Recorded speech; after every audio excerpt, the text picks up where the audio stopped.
இன்னைக்கு நம்ம இஞ்சியை பயன்படுத்தி இஞ்சி மிட்டாய் ரொம்பவே சூப்பராக எப்படி செய்கிறதுன்னு பார்க்க போகிறோம். இந்த இஞ்சி மிட்டாய் நீங்கள் ரொம்பவே ஈஸியாக செஞ்சு முடிச்சிடலாம்.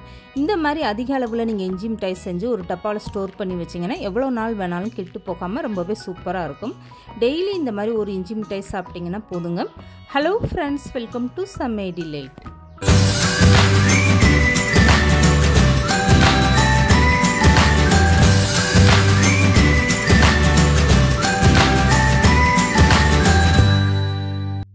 இப்போ இந்த இஞ்சி மிட்டாய் செய்கிறதுக்கு முன்னாடி ஃபஸ்ட்டு இந்த இஞ்சியெல்லாம் இட்லி பாத்திரத்தில் சேர்த்து வேக வச்சு எடுத்துடலாம். இதுக்காக ஒரு இட்லி பாத்திரத்தில் 2 கிளாஸ் அளவுக்கு தண்ணி சேர்த்துக்கோங்க. நான் இந்த இஞ்சி மிட்டாய் செய்கிறதுக்காக 1/4 கிலோ அளவுக்கு இஞ்சி எடுத்திருக்கேன். இந்த இஞ்சியை நல்லா மண்ணு போக கழுவிட்டு இந்த மாதிரி இட்லி தட்டில் சேர்த்து நீங்கள் நல்லா வேக வச்சு எடுத்துக்கோங்க. குறைஞ்சது ஒரு 10 நிமிஷம்னாலும் நல்லா வேக வச்சு எடுத்துக்கோங்க. அப்போ தான் உங்களுக்கு இஞ்சியில் இருக்க தோலெல்லாம் நல்லா ஈஸியாக எடுக்க வரும். இப்போது 5 நிமிஷத்துக்கு அப்புறம் நான் மூடி ஓப்பன் பண்ணி காட்டுறேன் பாருங்கள். இஞ்சி ஓரளவுக்கு தான் வெந்திருக்கு. இப்போ கூடுதலாக 5 நிமிஷம் வேக வச்சு எடுத்துக்கலாம். இப்போ குறைஞ்சது 10 நிமிஷம் நான் இந்த இஞ்சியை நல்லா வேக வச்சு எடுத்துட்டேன். இதுக்கப்புறமா இந்த இஞ்சியை நீங்கள் மூடி திறந்து பார்த்தீங்கன்னா தோலெல்லாம் நல்லா உறிஞ்சிட்டு வர ஆரம்பிச்சிருச்சு பாருங்கள். இந்த ஸ்டேஜில் நீங்கள் ஸ்டவ்வை ஆஃப் பண்ணிவிட்டு அப்படியே இந்த இஞ்சியை ஒரு தட்டில் எடுத்து நல்லா ஆற வச்சுருங்க. ஆறுனதுக்கப்புறமா நீங்கள் ஒரு கத்தியை வச்சு லேசாக இப்படி எடுத்திங்கனாலே உங்களுக்கு தோலெல்லாம் தனியாக வந்துடும். இப்போ இந்த இஞ்சியில் இருக்க தோலெல்லாம் நான் எடுத்துகிட்டு காட்டுறேன் பாருங்கள். எந்த அளவுக்கு நல்லா ஈஸியாக எடுக்க வருது பாருங்கள். இப்போ இந்த மாதிரி கத்தி வச்சு லேசாக இப்படி சுரண்டி எடுத்திங்கனாலே போதும். இந்த இஞ்சியில் இருக்கக்கூடிய தோலெல்லாம் எந்த அளவுக்கு நல்லா ஈஸியாக வருது பாருங்கள். இதே மாதிரி மீதம் இருக்கக்கூடிய இஞ்சி எல்லாமே தோல் நீக்கி தனியாக எடுத்து வச்சுக்கோங்க. இந்த இஞ்சியில் கொஞ்சம் கூட மண் இல்லாத அளவுக்கு நல்லா கழுவிட்டு அதுக்கப்புறமா நீங்கள் வேக வச்சு எடுத்துக்கோங்க. இப்போ பாருங்கள், இஞ்சியில் ரொம்பவே சூப்பராக தோலெல்லாம் வந்துருச்சு. இப்போ இந்த தோல் தேவையில்லை. இதை நீங்கள் தனியாக எடுத்து அங்கிட்டு தூர போட்டுடலாம். இப்போது வேக வச்சுருக்க இஞ்சியை சின்ன சின்ன பீஸாக கட் பண்ணி எடுத்துக்கோங்க. இதுக்கப்புறமா மிக்ஸி ஜாரில் சேர்த்து அதை அரைச்சி எடுத்துக்கலாம். இந்த மாதிரி சின்னதாக நீங்கள் கட் பண்ணி எடுக்கும்போது தான் உங்களுக்கு நல்லா அரைப்பட்டு வரும். இப்போ நான் கட் பண்ணிவிட்டு ஒரு இஞ்சி எடுத்து காட்டுறேன் பாருங்கள். இந்த மாதிரி சின்ன சின்ன பீஸாக நீங்கள் கட் பண்ணி எடுத்துக்கிட்டிங்கன்னா போதும்.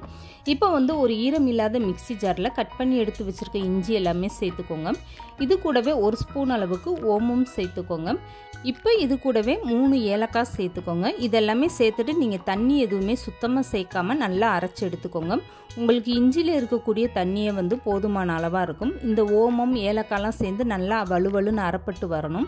இப்போ நான் அரைச்சி எடுத்துகிட்டு இஞ்சி பேஸ்ட்டு எடுத்து காட்டுறேன் பாருங்கள். கையில் தொட்டு பார்த்தீங்கன்னா இந்த அளவுக்கு நல்லா வலுவலுன்னு இருக்கணும். இஞ்சியை நல்லா நீங்கள் வேக வச்சு அரைக்கும் போது தான் உங்களுக்கு இந்த மாதிரி நல்லா மையாட்ட அரைப்பட்டு வரும். இப்போ இந்த இஞ்சி பேஸ்ட்டு அப்படியே இருக்கட்டும். இதுக்கப்புறமா இஞ்சி மிட்டாய் செய்கிறதுக்காக வேறு ஒரு அகலமான பாத்திரத்தில் 1/2 கப் அளவுக்கு நாட்டு சக்கரை சேர்த்துக்கோங்க. இதில் 1 ஸ்பூன் அளவுக்கு தண்ணி சேர்த்துக்கோங்க. இப்போ இந்த நாட்டு சக்கரை நல்லா ஒரு கொதி கரைஞ்சி வரட்டும். இதுக்கப்புறமா அரைச்சி வச்சுருக்க இஞ்சி பேஸ்ட்டை சேர்த்துக்கலாம். 1/4 கிலோ இஞ்சிக்கு நான் 1 கப் அளவுக்கு நாட்டு சக்கரை பயன்படுத்தியிருக்கேன். ஃபஸ்ட்டு 1/2 கப் அளவுக்கு நாட்டு சக்கரையும் அதுக்கப்புறமா 1/2 கப் அளவுக்கு நாட்டு சக்கரையும் நான் பயன்படுத்தியிருக்கேன். உங்களுக்கு இந்த இனிப்பு பத்தலைன்னா நீங்கள் கூடுதலாக 1/2 கப் அளவுக்கு நீங்கள் நாட்டு சக்கரை சேர்த்துக்கோங்க. இப்போ இது கூடவே 1லேருந்து 2 ஸ்பூன் அளவுக்கு நெய் சேர்த்துட்டு நல்லா கலந்து கொடுத்துருங்க. இதுக்கப்புறம் ஸ்டவ்வை கம்ப்ளீட்டாக குறைச்சி வச்சுட்டு அரைச்சி வச்சுருக்க இஞ்சி பேஸ்ட்டை அப்படியே சேர்த்துக்கோங்க. நீங்கள் நெய் சேர்த்து இந்த மிட்டாய் செய்யும்போது உங்களுக்கு இஞ்சியோட காரம் அதிகமாக இருக்காது.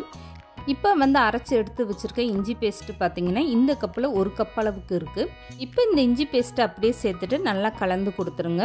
இந்த இஞ்சியை அரைக்கும் போது நீங்கள் கொஞ்சம் கூட தண்ணியே சேர்க்கக்கூடாது. அப்போ தான் உங்களுக்கு இந்த மிட்டாய் அதிக நாள் கெட்டு போகாமல் இருக்கும்.